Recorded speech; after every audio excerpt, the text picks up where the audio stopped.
Hello hello भाई लोग, नमस्कार। आज बहुत ही ज़बरदस्त गाना बनाए हैं और दिखाते हैं आप लोग को क्या बनाया है। बहुत ही आखिरी गाना है। बहुत अइली बहुत गईली मगर तोरे जस भेटैली ना। तो देखिए पूरा गाना बन चुका है। कैसे बनाए देखिए, वॉइस ओवर देखिए इसका।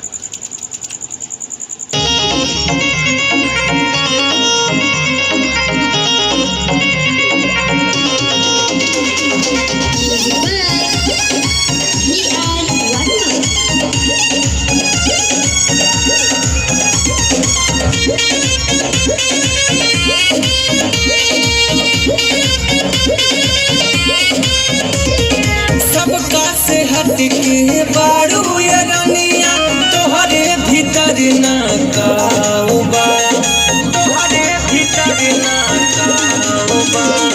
विदा का छोड़ा विदा हो गई, ऐसन तोहार स्वभाव बा। कभू ऐसन प्यार हम कइली ना,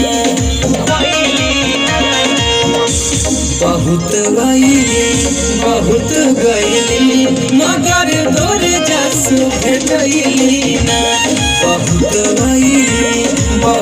गईली मगर तोर जस भेटैली ना। ये मुखड़ा था भाई लोग और इसका अंतरा सुनाते हैं। इसका आवाज सबका से हट के बारू ये रनिया, तोहरे भीतर ना काऊबा। फिदा का छोड़ा विदा हो गईनी, ऐसन तोहार स्वभाव बा। कभू ऐसन प्यार हम कइली ना। बहुत अइली बहुत गईली मगर तोरे जस भेटैली ना। बहुत अइली बहुत गईली मगर तोरे जस भेटैली ना।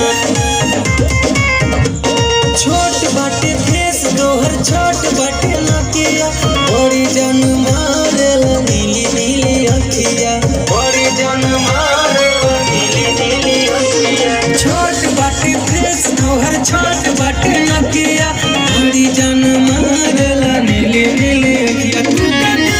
तू केहू के घुसैली ना, बहुत बहुत गईली मगर तोर जस भेटैली ना। बहुत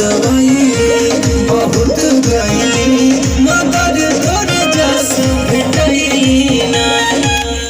गाना आएगा भाई लोग, प्लीज़ प्यार दीजिएगा। बहुत अच्छा गाना है, बहुत मेहनत से गाए हैं। तो प्लीज़ आप लोग से रिक्वेस्ट है, जब गाना आएगा तो शेयर करिएगा। नेक्स्ट वीडियो में मिलते हैं। नमस्कार।